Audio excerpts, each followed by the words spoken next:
Как понять истинные намерения и чувства мужчины? Это не про слова, это про тишину между ними. Это едва уловимая заминка после признания «я люблю тебя» гораздо красноречивее самих слов. Что-то внутри вас, древний женский инстинкт, кричит «не торопись, не верь одним лишь обещаниям, копни глубже». И вы замираете в этой зыбкой зоне сомнений, ища истину в его глазах в оттенке голоса. Это мучительное ожидание подлинности.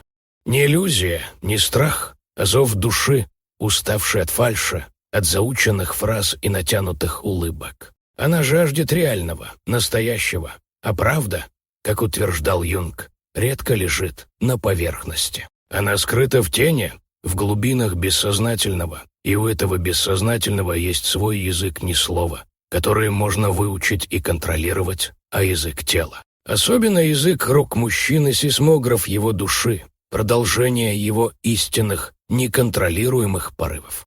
Пока разум играет роль, надевая маску идеального партнера, руки выдают его сокровенные чувства. Они не умеют лгать, не умеют притворяться, они показывают не то, каким он хочет казаться, а то, кем он является на самом деле, когда они контролируют себя. Руки — инструменты, которыми бессознательное пишет свою историю на холсте реальности. Они могут создавать и разрушать, ласкать и отталкивать, защищать и угрожать.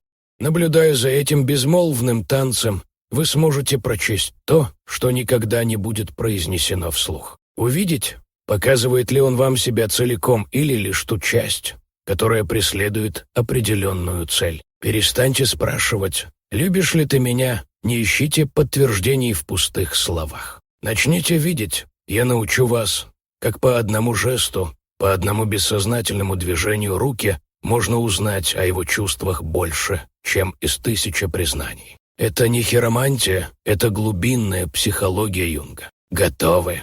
Мы отправляемся в путешествие в мир безмолвных истин, и то, что вы там увидите, может навсегда изменить ваше восприятие. И прежде, чем мы начнем, не забудьте подписаться на канал «Мысли Твоя Сила» и поставить лайк этому видео. Первая истина – протягивание руки. Запомните, важен не подарок, а то, как он его преподносит. Он подает вам чашку кофе, телефон, книгу, что делают его руки в этот момент. Этот мимолетный, повседневный жест – карта его внутреннего мира.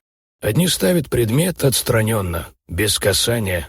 Вот твой кофе, вот твой телефон. Никакой агрессии, но и никакой близости. Юнг увидел бы здесь неинтегрированный анимус логическую мужскую часть. В этот момент вы для него не живая женщина, а объект, которому нужно выполнить задачу. Его руки говорят о дистанции, о функциональности отношений, а не об искренности. Это не хорошо и не плохо, это просто факт, но он подает ту же чашку иначе. Его руки не просто передают предмет, они предлагают его.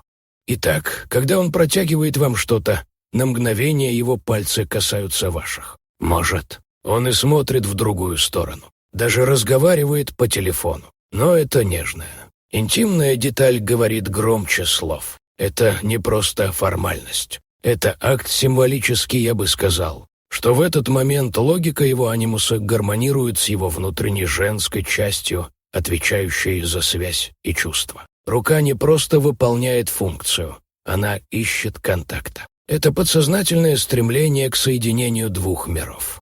Это импульс, энергия, проявление истинных чувств, прорывающихся сквозь сознание. Он может быть зол, вы можете спорить, но если его рука неосознанно ищет вас, значит, связь для него важнее конфликта. Душа тянется, даже если эго сопротивляется. Понаблюдайте за его руками, когда он платит за вас в ресторане. Отдает деньги кассиру с достоинством и спокойствием – это одно. Но если после этого он нежно касается вашей руки или кладет свою руку на вашу, это совсем другое. Это невербальное послание, то, что я делаю для тебя, для нас. Я хочу разделить этот момент и наоборот. Если его руки напряжены, избегают контакта, словно боятся обжечься, это тоже послание. Это может быть признаком внутреннего беспокойства, страха близости, нежелание впустить вас в свой мир. Его руки говорят: «Я даю, но не я здесь, но не с тобой в следующий раз, когда он что-то вам протянет, забудьте о предмете». Посмотрите на его руки. Открыты или закрыты, ищут контакта или избегают его, нежны или напряжены. В этом кратком мгновении больше правды о его чувствах, чем в часах разговоров. Это не жест, это признание его бессознательного, которое вы теперь умеете читать. Самые искренние моменты тихие, когда напряжение спадает, когда никому не нужно играть роль, когда человек остается наедине со своими мыслями, даже сидя рядом с вами. Что делают его руки в этот момент? Куда направлены? Чем заняты? Представьте, вы едете в машине, он за рулем, сосредоточен на дороге. Вы молчите, посмотрите на его свободную руку. Она лежит на рычаге переключения передач, нервно ерзает на руле или находит вашу руку на сиденье. Это нерассчитанный жест. Он не смотрит на вас, не ждет реакции. Это говорит подсознание. Его рука ищет свое место, как преданный пес, и находит его рядом с вами. Юнг назвал бы это выражением глубоко укорененной связи с самим собой, сокровенным центром личности. Если его рука бессознательно ищет вас, это значит, что в его внутреннем мире вы часть его безопасного пространства. Вы его дом — это не страсть, не желание, не игра. Это потребность в заземлении, в утверждении «ты со мной, и поэтому все в порядке». Жест говорит о глубоком доверии и принятии, а теперь другой сценарий. В моменты спокойствия его руки постоянно заняты телефоном. Он бесконечно листает ленту, даже когда нет ничего интересного. Его пальцы барабанят по столу, сжаты в кулаки или спрятаны в карманах. О чем это говорит? Руки, не находящие покоя, свидетельствуют о внутреннем беспокойстве. Юнг интерпретировал бы это как проявление тени, подавленных эмоций, ищущих выхода. Постоянное использование телефона — это не просто привычка, это бегство. Бегство от тишины, в которой можно встретиться с самим собой, бегство от близости, которая может пугать. Его руки возводят стену между вами. Телефон в его руке не просто гаджет, это щит, защита от уязвимости. Он прячет себя и, следовательно, не позволяет вам увидеть его настоящего. Открытые ладони — это смелость и готовность к подлинной близости. Руки, спрятанные в карманах, классический признак скрытности. Он прячет руки, он скрывает истинные намерения, уязвимость. Это не значит, что он откровенно лжет, а значит, что не готов полностью открыться. Есть часть, которую он не показывает. Обратите внимание на его руки, когда вы смотрите фильм. Расслаблены ли они, прикасаются к вам или напряжены? Скрещенные руки — признак самообладания. Человек неосознанно сдерживает себя. Возможно, он сдерживает нежность или подавляет раздражение, гнев. В любом случае, это говорит о внутреннем конфликте. Его душа неспокойна, истинная близость проявляется в расслаблении, когда его рука спокойно лежит рядом с вашей, не стремясь к контакту, но и не избегая его, когда он касается вас случайно. Это так же естественно, как дыхание — это состояние, когда его внешний фасад спит и остаются истинные чувства. Рука, ищущая вас в минуты покоя, рука мужчины, для которого вы не роман и не временная остановка. Вы его покой, и это ценнее любых обещаний.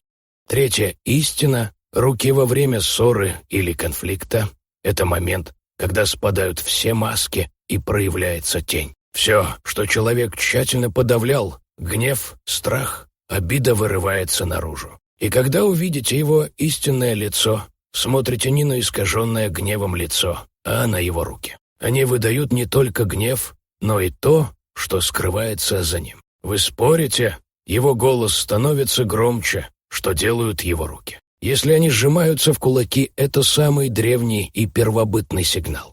Это не значит, что он собирается вас ударить, но значит, что его животная часть взяла контроль. В этот момент он не взрослый человек, а испуганное или разгневанное существо, готовое защищаться или атаковать. Юнг сказал бы, что тень полностью поглотила его сознание. Человек, сжимающий кулаки во время спора, не контролирует свой гнев. Гнев контролирует его, и это говорит об эмоциональной незрелости, а не способности совладать с сильными чувствами.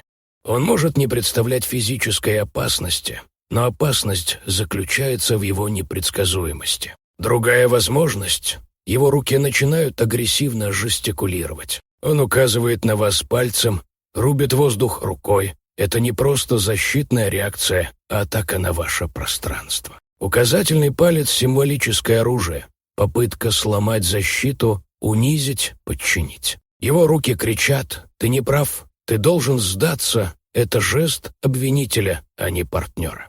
Мужчина, использующий такие жесты, не ищет решения, он стремится к победе. Для него отношения — поле битвы, а не пространство для сотрудничества. А теперь представьте самый важный и редкий сценарий.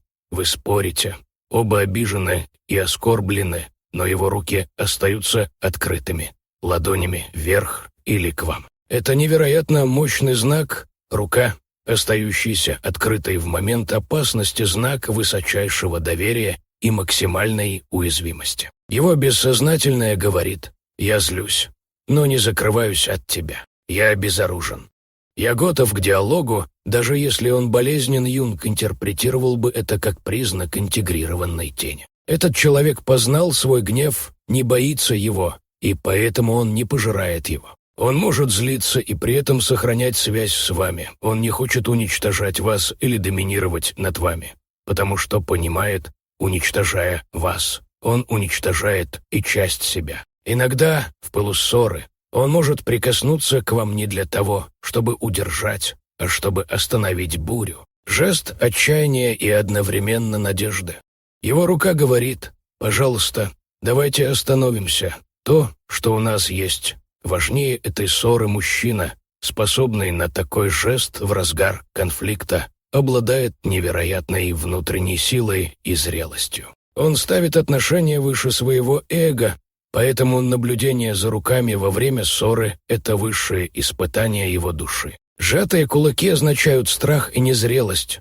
Агрессивные жесты — признак склонности к доминированию. Открытые ладони — смелость и готовность к подлинной близости. Итак, сжатые кулаки — страх и незрелость. Агрессивные жесты — жажда власти. Раскрытые ладони — уязвимость, внутренняя сила и любовь, не страшащаяся даже самой темной бури. Четвертое — истина, защищающая руки. Как мужчина ведет себя по отношению к вам на публике, не наедине, где можно играть любую роль. А именно в толпе раскрывается его глубоко укоренившийся инстинкт, его архетипическая роль. И снова взгляните на его руки. Вы идете вместе сквозь толпу. Идет ли он впереди, расчищая вам дорогу, или просто идет рядом, предоставляя вам самой прокладывать свой путь? Или, может быть, он делает что-то еще, к примеру, кладет руку вам на поясницу, не на ягодицы, это было бы признаком собственничества, а именно на поясницу. Это один из древнейших защитных символов. Юнг говорил, что в этот момент в мужчине пробуждается архетип стража. Поясница — одна из самых чувствительных и уязвимых зон нашего тела. Когда он кладет туда руку, он бессознательно говорит: «Я здесь. Я тебя поддержу. Со мной ты в безопасности». Этот жест не имеет сексуального подтекста. Он не кричит: «Это моя женщина», как рука на ягодице не говорит: «Я контролирую тебя». Как рука на плече, а шепчет: «Я твой щит». Это проявление здорового, интегрированного анимуса. Он использует свою мужскую силу не для доминирования, а для служения, для создания вокруг вас безопасного пространства. Мужчина, действующий таким образом, видит в вас не объект, а ценность, которую необходимо защищать. Другой пример. Вы сидите в компании, и кто-то говорит вам что-то неприятное. Что делают его руки? Сохраняют спокойствие или находят вашу руку под столом и нежно сжимают ее. Это безмолвное послание: «Я с тобой, я слышу это, и я рядом. Мы команда». Ему не нужно вмешиваться вербально, Иногда этот молчаливый жест поддержки гораздо важнее. Он показывает, что ваше эмоциональное благополучие для него в приоритете. Вы вдвоем образуете невидимый фронт против остального мира. Противоположный пример – мужчина, который дистанцируется от вас в толпе или, напротив, ведет себя собственнически грубо. Его рука на вашем бедре сжимает вас слишком крепко, притягивая к себе, словно вы его собственность, его трофей. Юнг интерпретировал бы это как проявление тени, точнее, неуверенности. Такой мужчина не защищает вас, он защищает свое эго. Он использует вас, чтобы доказать свою ценность другим мужчинам. Его рука не щит, а печать. Она не говорит «ты в безопасности», а говорит «ты принадлежишь мне, настоящая защита, тихая и ненавязчивая». Нежное прикосновение, рука, убирающая препятствия с твоего пути, ладонь, открывающая тебе дверь. Именно эти незначительные, неосознанные движения говорят сами за себя. Его мир устроен так, что в нем ты чувствуешь себя в безопасности и укрытии. Рука, которая защищает, но не владеет, это рука мужчины, который по-настоящему ценит тебя не за внешность или социальный статус, а за то, кто ты есть внутри. Он касается каждого пальца, как будто читает по ним историю вашей жизни. Это не просто прикосновение, это тактильное исследование. Его руки изучают вас, как будто вы неизведанная страна. Он не просто удовлетворяет свою потребность в близости, он стремится понять вас на самом глубинном уровне. Юнг назвал бы это проявлением анимы его женской части, которая отвечает за интуицию, чувственность и связь с внутренним миром. Его руки становятся инструментом познания, мостом к вашей душе. Сравните это с другим сценарием. Он держит вашу руку крепко, сжимает ее, как будто боится, что вы уйдете. Его прикосновение навязчивое и требовательное – это не исследование, а обладание. Он не стремится к диалогу, он стремится к контролю. Его руки говорят «ты моя, и я не отпущу тебя» – это проявление неуверенности, страха потери, незрелой любви. Он видит в вас не личность, а объект, который нужно удержать. Еще один важный момент, как он прикасается к вашему лицу. Он просто гладит вас по щеке, как будто выполняет ритуал, или его пальцы останавливаются на ваших губах, на ваших ресницах, на ваших скулах. Он как будто запечатлевает вас в своей памяти.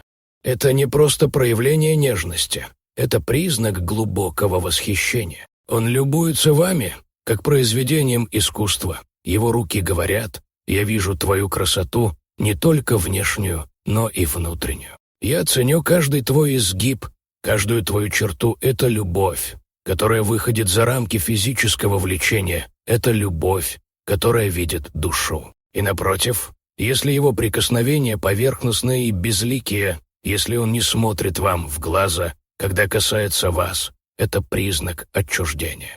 Его руки скользят по вашему телу, не задерживаясь ни на чем. Это не исследование, а просто удовлетворение физической потребности. Он не видит вас, он видит только ваше тело. Его руки говорят: «Ты всего лишь объект, инструмент для моего удовольствия». Пятая истина — руки, которые слушают.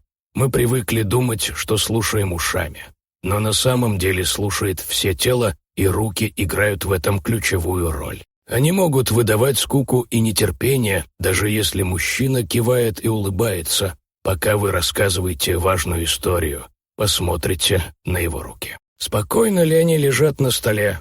Подпирает ли он подбородок ладонью и наклоняется к вам? Это поза глубокого и осознанного внимания. Его руки говорят: «Я здесь, впитываю каждое слово». То, что ты говоришь, важно. Юнг описал бы это как синхронность, когда два человека настроены на одну волну, их подсознание полностью вовлечено. Он не просто слышит информацию, а слышит вашу энергию, ваши чувства. Его расслабленные, открытые руки создают пространство, где вы можете быть собой. А если он барабанит пальцами по столу или играет с телефоном? Это признаки нетерпения, он не слушает, а выполняет долг или ждет возможности поговорить о себе. Особенно интересно, если он прикасается к себе, поглаживает плечо, предплечье или шею. Это признак самоуспокоения. Ваш рассказ затронул что-то внутри него, возможно, неприятная часть его тени. Или он чувствует себя неуверенно и пытается поддержать себя. Это не обязательно плохо. Это показывает, что ваш разговор затрагивает что-то живое. Пытается ли он сбежать или остается с вами, несмотря на дискомфорт? Сильный жест слушания, когда он отвечает на ваши эмоции. Просто берет вашу руку и накрывает ее своей. Он не произносит ни слова, он просто делает. Это высшая форма эмпатии. Его рука говорит: «Я не могу избавить от боли, но я с вами». Вам не нужно проходить через это в одиночку, он переживает ваши чувства, не боится вашей уязвимости, готов поделиться ими с вами. Его руки строят мост, по которому течет привязанность. Не верите его? Да, дорогая, я слушаю.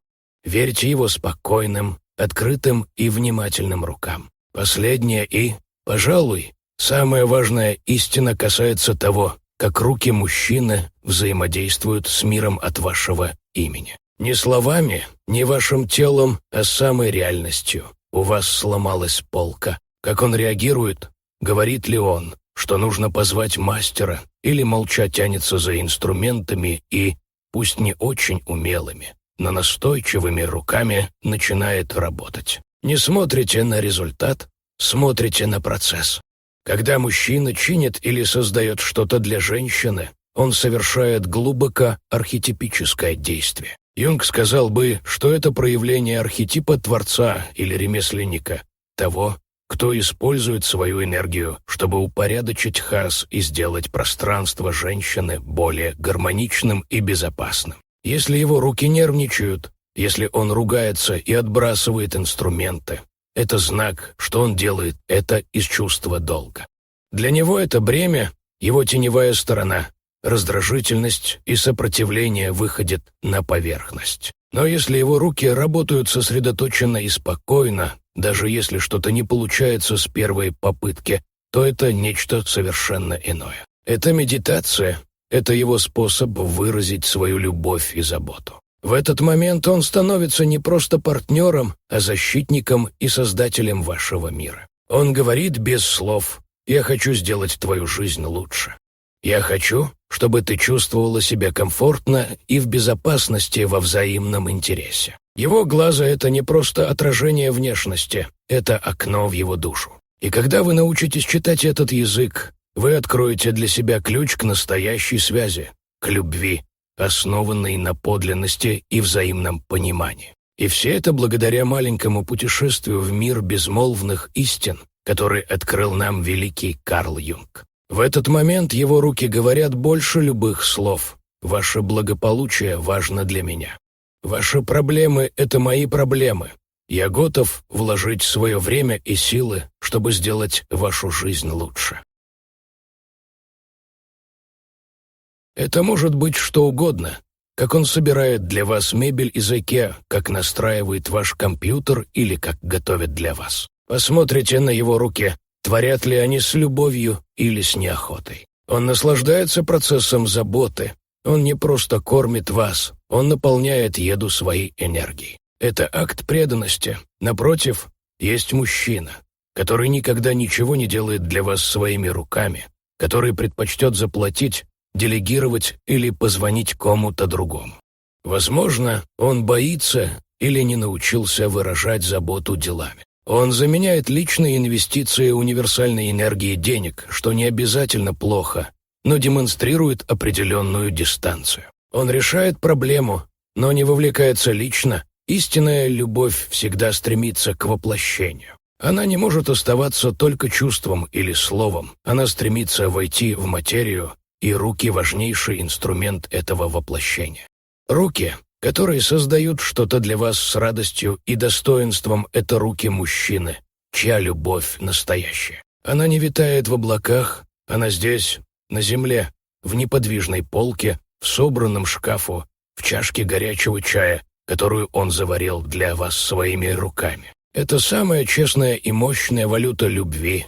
Теперь вы это видите, руки не лгут. Они зеркало, открывающее самые потаенные уголки мужской души. Они раскрывают его страхи, его силу, его нежность. Они безмолвные рассказчики его истинной истории. Эта мудрость, оставленная нам Юнгом, не инструмент для осуждения, а компас, который помогает ориентироваться не в мире его слов, а в мире его настоящих чувств. Речь не о том, чтобы поймать его на лжи, а о том, чтобы обрести ясность. И эта ясность прежде всего для вас, потому что женщина, способная распознать истину, больше не зависит от слов. Ей больше не нужно постоянное подтверждение, она обретает внутреннюю стабильность, основанную не на обещаниях, а на знании. В этом смысле руки не просто символы любви, они инструменты души. Они прикасаются, восстанавливают, защищают, исследуют, питают и творят. Они выражают то, что не может выразить сердце, и свидетельствуют об истинах, которые разум часто не может постичь. В мире, полном пустых слов, эти безмолвные, искренние жесты становятся самым веским доказательством любви. Юнг учил нас стремиться не к совершенству, а к целостности. И целостность возникает, когда мы перестаем слушать только то, что говорят, и начинаем читать то, что показывают. Спасибо за просмотр.